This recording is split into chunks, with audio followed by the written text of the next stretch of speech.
Terry Ahwal. I'm originally from Ramallah, Palestine. I live now in Farmington Hills. By myself, I came to the U.S. in 1972 at age 14.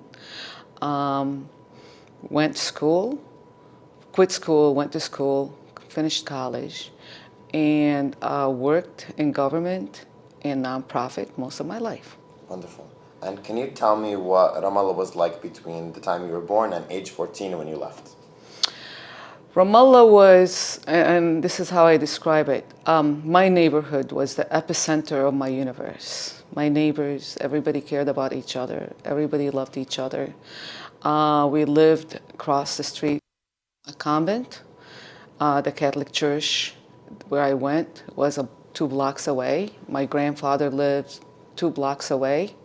My neighbors were my family, even though we're not related, but that's how it was. Simple. We were middle, lower class family of 7 girls and 1 boy. I'm stumbling here to what I want to remember. And I went to Catholic school. It was safe, very safe environment, till 1967. And this is what I call, that's when hell visited us. Tell me a little bit about, your family. What did your parents do? What were their names? Do you have any memories of your grandparents? Yeah. My father was a carpenter. My mom worked in the convent as a cook. We went to Catholic school. I come from a very loving family, both on my dad's side and my mom's side. My grandfather told stories and told us about his life in Jaffa because he was a refugee from Jaffa, so is my mom. We would sit down with all my neighbors and friends and for hours, and he would basically tell us stories in the cloud. He just basically have us look up in the cloud and tell us the story of his Jaffa, where he grew up, his brother, who he left behind. He would tell us how he and the neighbors were like brothers. And so for hours we spent sitting with him. And then the ice cream man, the rukab man, comes in the summer, and the slew of all the boys in the neighborhood and girls will stand in line, and my grandfather says, 1, 2, 3, 4, go eat ice cream. I was a tomboy. Always was a rebellious child, so I'm always in trouble. Didn't listen, so I climbed a lot of trees, fig trees, played marbles with the boys, rarely played with the girls. So overall, innocent trouble, but fun trouble. But there was happiness in the neighborhood. There was scolding from the neighbors, even though I wanted to deviate and do whatever I want to. There's always somebody watching over us. So overall, community, the community is there for us, backing us up. And I wanted to ask about your grandfather and your mother's side. When they came to Ramallah from Jaffa, did they ever talk about what that was like for them, or the kind of things they felt and what they experienced? They called them refugees, even though my grandfather originally is from Ramallah, but his great-grandfather lived in Jaffa, and he was born in Jaffa, and so is his mother. When I was younger, I didn't listen much to his story, but here and there, you would see my grandmother would sit with her neighbors, and they will have the finjan, they read the cup, and they would talk about Jaffa. And they would talk about their experience, how they fled. They were given 2 hours to flee their homes or they would be killed. They were on the road with, I think, 8 kids on foot. They described some of the atrocity that they saw, and they described what went after, which is 6 months living in one room with a donkey. Till today, they don't eat lentil, because that's what they ate for 6 months, lentil. You cannot mention lentil in my house. But they try to remember the good thing. very rarely they would sit down and say, this is what happened to us. Then a story happens, or somebody bring up something or something in the news, and then they would say, yeah, this is what I saw. My aunt was hit by a Jewish bus driver when she was 8 years old, and they almost amputated her legs. And actually, she's now in a rehab at age 85 because of that injury. They were going to cut off her legs, and my grandfather went to the doctor and says, if you do that, I would shoot you. So they repaired her leg. There was no consequences. They lived under the British Empire, and so they lived under the British occupation. And they talked about the brutality of the British, but not as much.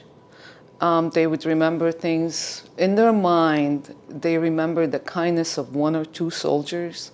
So my mom would say, your Uncle Lisa was born on Christmas Eve, and when we have the lights on, a soldier came in, a colonel came in and wanted to know why the lights are on, which to me, that's in itself, it's ridiculous.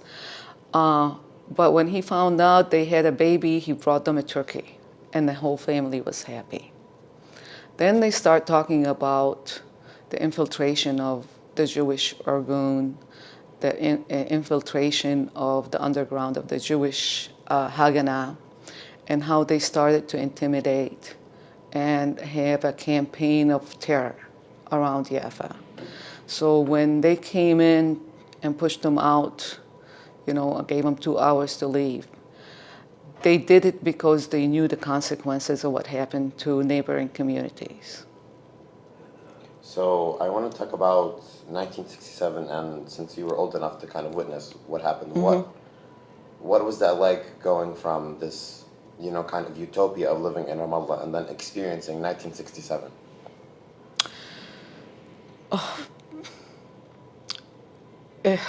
To describe it is going from serenity to hell in 2 words. And we were, in the summer, June is the summer where kids leave school, and it's summer months, and, playing and having fun, freedom. And I was one of these kids that hated to have a hand-me-down. And since I was a second child, hand-me-down was a must for a family of 8 kids or something. So I took it upon myself to rip my books before I leave and play football with them. And so my sister does not have to do have to go through what I went through. And so I was ripping my books and not paying attention to everything around me. And all of a sudden I seen commotion, and commotion everywhere. And all of a sudden my mom was walking with so many different women, and they were kind of like you don't know where they're going. They're kind of like, there's fear you could see in their face.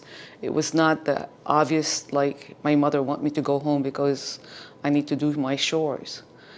And she said, go run, I'm going to look for your sister. And with our family, June 5th, I think, is the war when it started. We had a basement, and so our neighbors moved their mattresses to our basement. So we have about between 24 to 30 people living together with different people. They brought some food. My mom did not come in. My dad was in Jerusalem working, and my mom was looking for my sister. She came, they closed the doors, they start putting blankets on the windows, and then you start hearing the bombs. That's the initial introduction to 1967. Boom, boom, boom. So at that time, television was rare, so we have the transistor radios. So you start, my uncles and the older people will turn to different radio station, which is 3 radio stations. The Jordanians have what they call the patriotic song about the king. Egypt have, we're gonna basically trounce the Israeli, and the BBC and the Voice of America were saying Israel is at war with the Arab world. And you're hearing between that intermittent of boom, boom, boom. The kids are screaming. You see the fear in the adults, but they're trying to be calm, and they're whispering. It's kind of like that. So my dad was not home. It took him 2 days to come home. So between this and that, so for terror is the description, I would say. After my dad came, he described what he saw, because he went from Jerusalem to Ramallah, it's a few miles. But because he had to take back roads and all that stuff, he described seeing bodies of Jordanian army. At that time, my grandfather was in the U.S. My grandmother, instead of being with us because she was 2 blocks away, she went to the convent where the Catholic church is with her grandson, one of her grandchildren, and her daughter. 2 of her daughter, one was working as a nurse in a French hospital, and the other one was a nurse in the Jordanian army. And before my aunt, went with the Jordanian army, she saw me going home. She stopped me, gave me a dinar, and she said, "Go home and listen to your mom." So after 5 days, my dad was back. There's bullhorns in perfect Arabic that said, "Come out with a white flag." But they were speaking Arabic, so everybody in the basement was celebrating. the Arab won, the Arab won. So, and they said, have the men go out first, and the women and children, and we want everybody to be out. See, during that period, all the windows were covered with black blankets. You cannot see any lights outside. So we went out and realized that it was the Israeli soldiers. The first couple of minutes, it was not bad. It was, soldiers saying hello, and then took 2 or 3 days, and the terror begins. It was pure hell that came upon us. And I could describe, I want you to ask questions, but I could describe some of the hell that I witnessed personally. What kind of hells did you witness personally? Okay, as I said, I'm a rebellious child, always exploring, always going. The first day out, leaving, I went after my mom, who went to check on her family, which is 2 blocks away. And I convinced my older sister to come in with me. She came with me, and as we were walking to the convent, a jet came by. We found the smallest branch tree, and we went under it. So we wet our pants because it was so loud. We thought we were going to die. So my mom found us. So that's the first time, which is nothing. We went home, reprimanded. You don't do this anymore. Second time, I decided to go buy candy from the candy store like I did when I was, before the Israeli. I was by the bus station, which is, again, a block away from us. Everything was kind of a block away, 2 blocks away. My mom and dad, my mom was someplace trying to fetch food because you have to go, they give you 2 hours, if the curfew is up or open, 2 hours to get food. So I decided, hey, let me go buy candy. And as I walking in there was the word serene silence. There were villagers were going on a bus, but it was just like nothing like we heard in the last 10, 20 days, under the occupation. Always jeeps, always trucks, always soldiers, always somebody screaming at you. Boys and men lined up, blindfolded, kneeling in the hot sun. that was not there. It was just as if Ramallah was the same before the occupation. Almost got to the store when I went to buy the candy, and about 2 or 3 men with covers on their faces called out to a man who was going on the bus.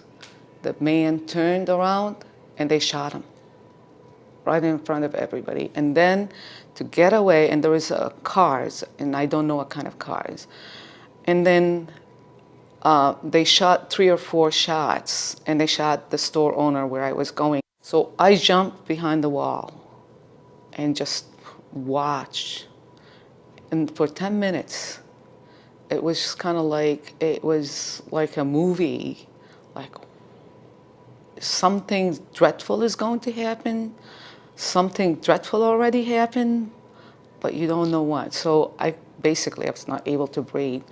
Another man jumped next to me. It turned out to be a person I knew. He said, "What are you doing here?" So he's trying to reprimand me, and he said, "Shut up and don't move." And all of a sudden, Israeli tanks and soldiers were everywhere. And it just kind of like, and again, hell broke loose. I don't know what happened to the dead person. Ran home, didn't say anything for about 3 days. That I just watched an assassination. At that time, I didn't know it was assassination. So that's one of the first thing that I watched, you know. And again, it went from there. You'll be walking. School was suspended. You know, they said, you know, they would reassess when we will go to school. We went to Catholic school. And my aunt decided, the one in the army, decided that she wanted to defect from the Jordanian army. Because, again, we didn't know anything about her. And so when she came back through a big ordeal, and that's her story to tell, but it was just another ordeal in the family. My uncle, who was not in the army, my grandmother's brother, not in the army, he was missing. But so my grandmother and my mother went to look for him. And then they came back and told us a story of bodies everywhere in areas, wooded area in Ramallah, where wild animals are basically eating at them. So, and then at age 10 and a half, school started. They decided, you know, in either late October and November. And the nuns began to tell us that we cannot participate in anything political or anything, you know. But you start, you know, there's a curfew. You go to school, you'll be in class for about an hour or so, and then you have on the loudspeaker, you must go home, you must be at home. If you're not home, you will be, you know, you'll be in trouble. So the parents will come and get you, or if you live not far away, which where I lived, about a block away, start to go home, and so you see soldiers detaining kids, people in your neighborhood. Spraying colored water at them. The reason they didn't touch us, because one soldier told me, "Don't worry about it. We're not going to touch you. We're in Catholic school." So they started the divide and conquer thing. So for our Muslim brothers, they would harass them. For the Christian brothers, they would say no. So one soldier stopped me with my girlfriend who went to Catholic school with me, and he asked us, "Are you like this or are you like this?"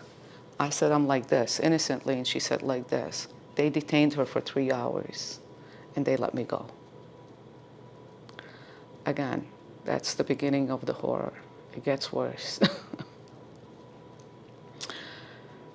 I hung around with boys, and 2 of the boys I hung around with is Giovanni and Henry. Their fathers were Italian, and their mother was Palestinians. Great pals, have everything. Their older brother, Tony, is a wonderful boy. He's only about 12. He was 12 at the time. You know, between 12, 12 and a half. An artist. He used to do my art program. You know, the nuns will give me something in the art, and I say, "Hey, Tony, you like doing this? Could you do it for me?" And he would do it, so I get an award for it. He went to get some bread or something for his mom. And the baker, between his house and the baker is about less than a block and a half. He dropped the key, and he encountered a soldier, a jeep. They began to harass him, and then they start beating him. Tony almost died.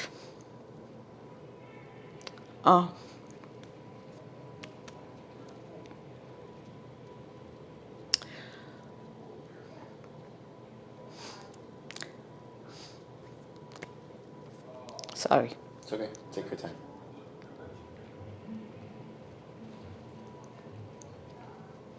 They crushed his skull, broke his arms. He survived. That was the beginning.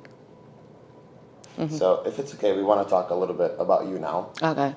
So tell us what it was like transitioning from Ramallah to coming to the United States. When did you come to the United States?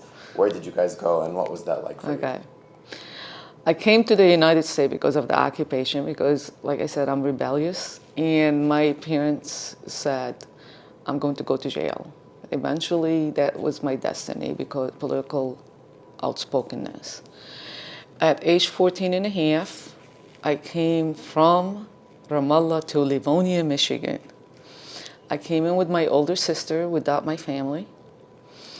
I had to quit school after 9th grade because I needed to help my family. And so I worked as a dishwasher. That's my first job in the U.S., you know. And again, I didn't go to school for 3 years. Then after, you know, in 1974, my parents came and we became a family again. At age 18, I went back to high school and finished my high school. And then I went to college after that. So the first year was the funniest year and perplexed year, I would say. I took English all my life. But when I came in here, I found, like, God, I don't understand what these people are talking. They're not speaking English. I thought I was good in English. It turned out my grandmother and my uncles, they developed their own language, English, Arabic together, mixed it together. It took basically about 4 or 5 months to realize this is not the English language.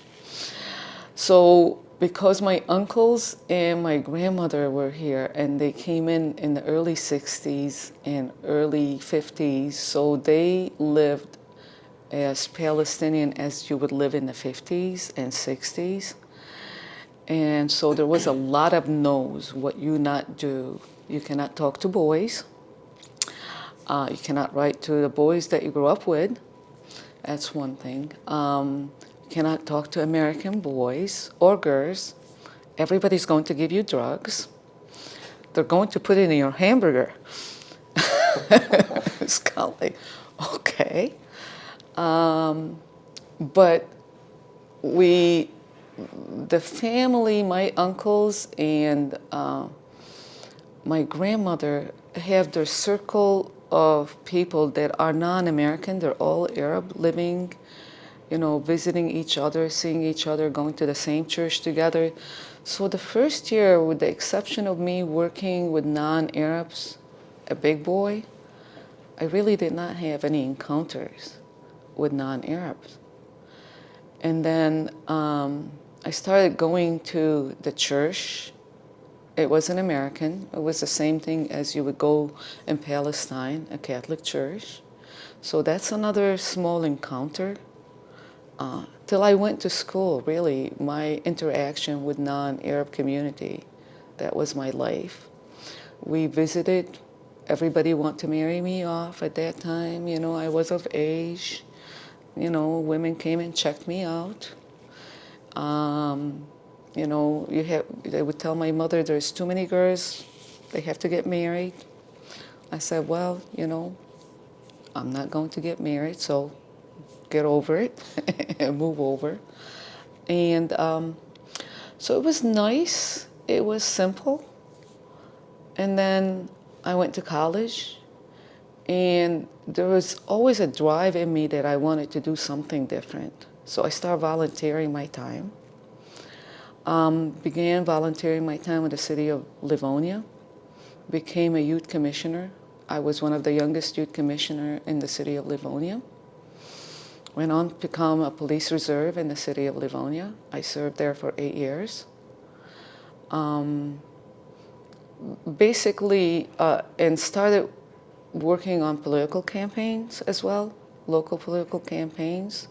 So I basically widened my circle of my environment and start living in America. I think that's when I started living in America as an proud Arab American, but in America.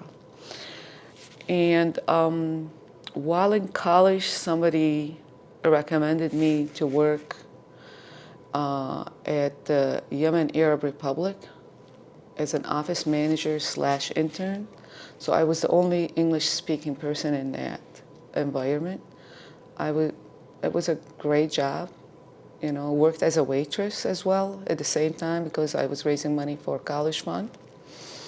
And in 1985, I was offered, I was volunteering with the Arab community as well. So I volunteered with ADC, Arab American Anti-Discrimination Committee. So I went in there, and the executive director moved to Washington. After a few months of volunteering there, they offered me the executive directorship. And so I took that agency and moved it and basically expanded it and worked on it for 5 years. In 1989, I was asked to join the Wayne County Executive Office as an appointee. And I was the first Palestinian political appointee in Wayne County. So I went in there and I worked for 17 years. I became an assistant county executive, which is, again, the highest level of, before Azam Elder came, it was the highest level of political appointment in Wayne County.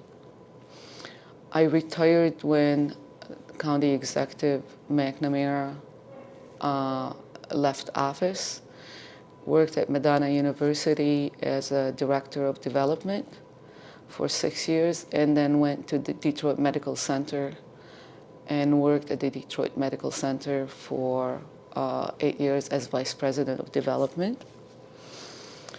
In the meantime, I have a lot of volunteer activities. I have all kind of social activities, you know, so I lived life, actually. That's what I did. So tell me a little bit about your activism, your nonprofit work, your organizational work. What I would tell young people, if you really want to succeed in life, give your time, talent, and treasure if you could. If you don't have the treasure, time, and talent, it opened every door for me that is possible, because I don't think, if I didn't volunteer, I don't think I would have been where I am today, or where my aspiration would not be fulfilled. It's not fulfilled yet, but it would not be. Till today I am retired, but I serve as an advisor, board member, and as a strategic planner for 4 nonprofits. One of them is the Federation, which is one organization, but I work with Dio Gracia Mission. I teach art, and I am the strategic planner for a mission in Detroit with Michigan Roundtable is another organization that I support.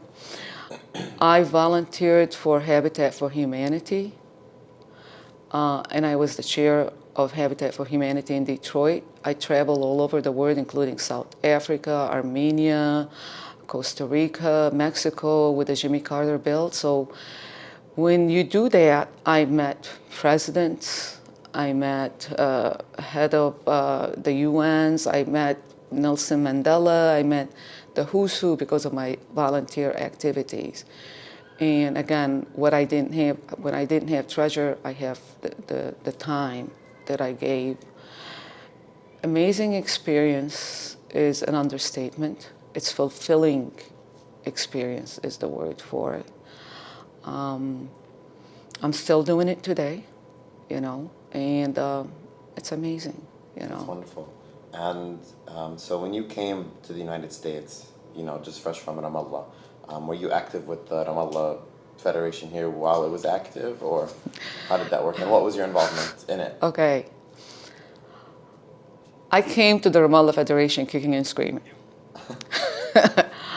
I did not want to be with the Ramallah Federation. I did not want to be with the Ramallah clubs. My sisters want to.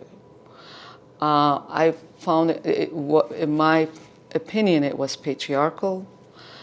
They weren't listening to people. In 1994 or 95, my friend was the executive director of the American Federation of Ramallah, Palestine. She called me and she said, please, dear, please, I need you to be on the scholarship committee. I want you to be the secretary. I said, no, ask somebody else. She said, please, you'll be the biggest favor. So I went in there, I explore. I said, I'm going to go with an open mind. I would do it for a few months because you need me, Kathy. I was not thinking of the Federation as a whole. And the rest is history. I'm still here because I stereotyped the Federation. Yes, it is patriarchal, but if you come up with a fresh idea, if you come up with innovative thinking, they listen, but you have to convince them. It's the onus on you to convince them. So I attended a few meetings, and I kept hearing the old timers. We need to empower our youth. We need to empower them. They need to work. They are our future, and nothing. And then they would shut down anybody who is under the age of 30, and they go on with the same thing. And since I have been working with Habitat for Humanity and volunteering, and I just know what it gives, what importance it gives to the person that volunteer and work. And with that experience, I asked if I could propose a project. And if they would allow that project to go, they said, put a proposal together. And that's when I proposed Project Hope. Put it together. I said, if all the youth around are similar to me, which I think they are, if you give them something to connect them with Palestine, if you have them go in there, if you have them do something, not on a trip, just a junket, have them work the field, work the land. Boy, I'll be damned if they did not adopt it. They adopted, they put money behind it, and we've been doing Project Hope since 1997. And so, I'm a believer that if you want to make a change, you have to be on the inside. And I believe that leadership is not given, it's taken. So anybody that wants to be part of the Federation, come and take it.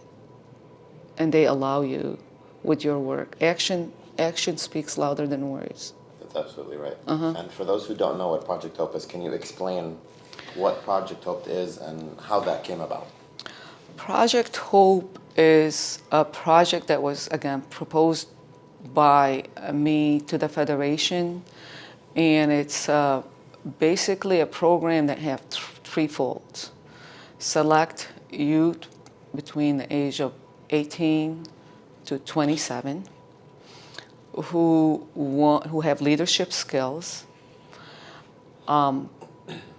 take them to Palestine, have them do some volunteer work.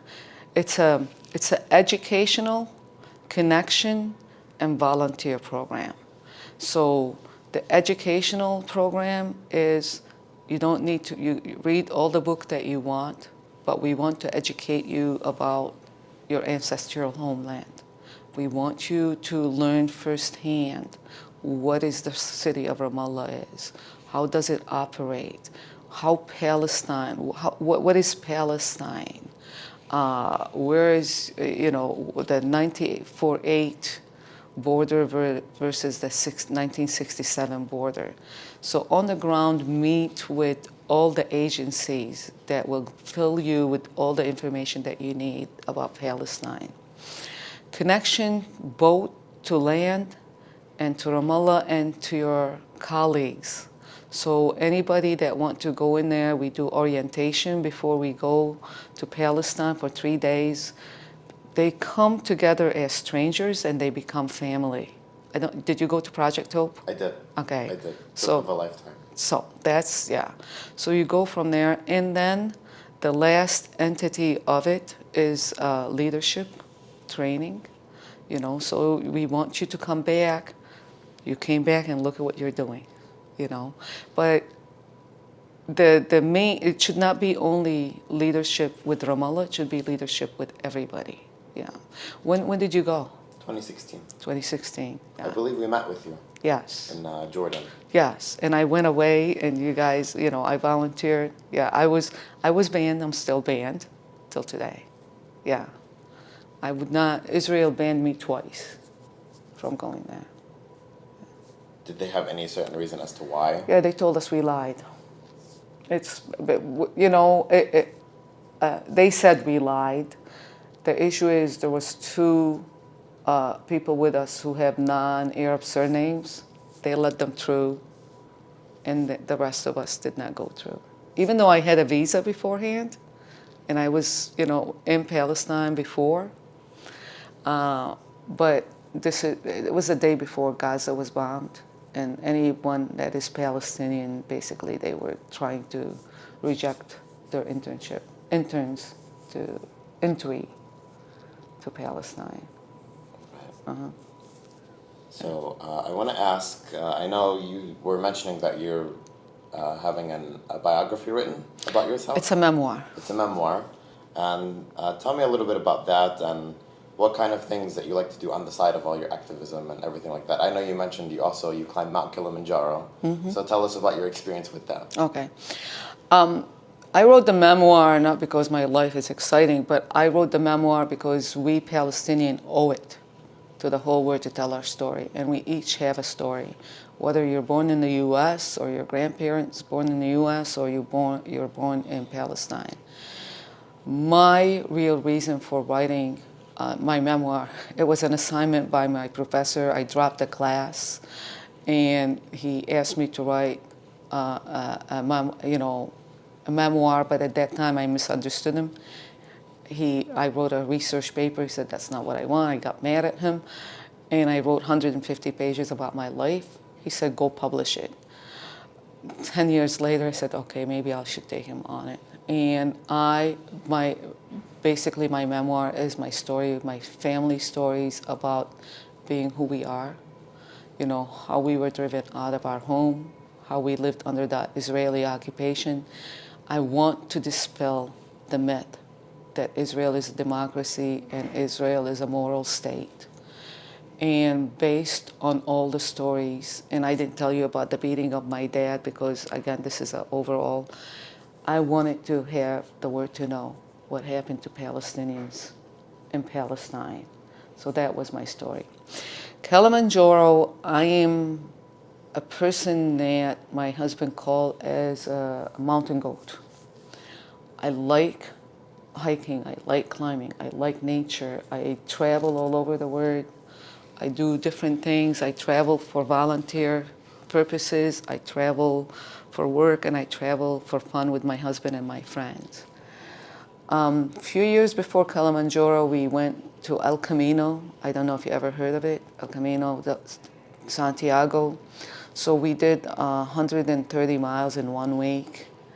and we enjoyed it tremendously. So I was looking for projects, and I have two girlfriends that are thinking the same thing as I was. We said, oh, how about Kilimanjaro? And we all came to that decision separately. So my girlfriend is African American who grew up in the project. At age 15, left home. At age 16, had a baby. At age 17, the baby died.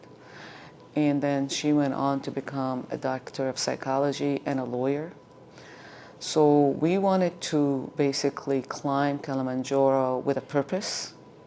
I want to climb it on behalf of all the Palestinian people that could not climb and go anywhere, and empower them and tell them there is hope, and to tell the story of the Palestinian people. She wants to climb it because she wants to tell little girls in the project that you have hope, and so is the other girls. So she decided, and I agreed with her, to do a documentary on it.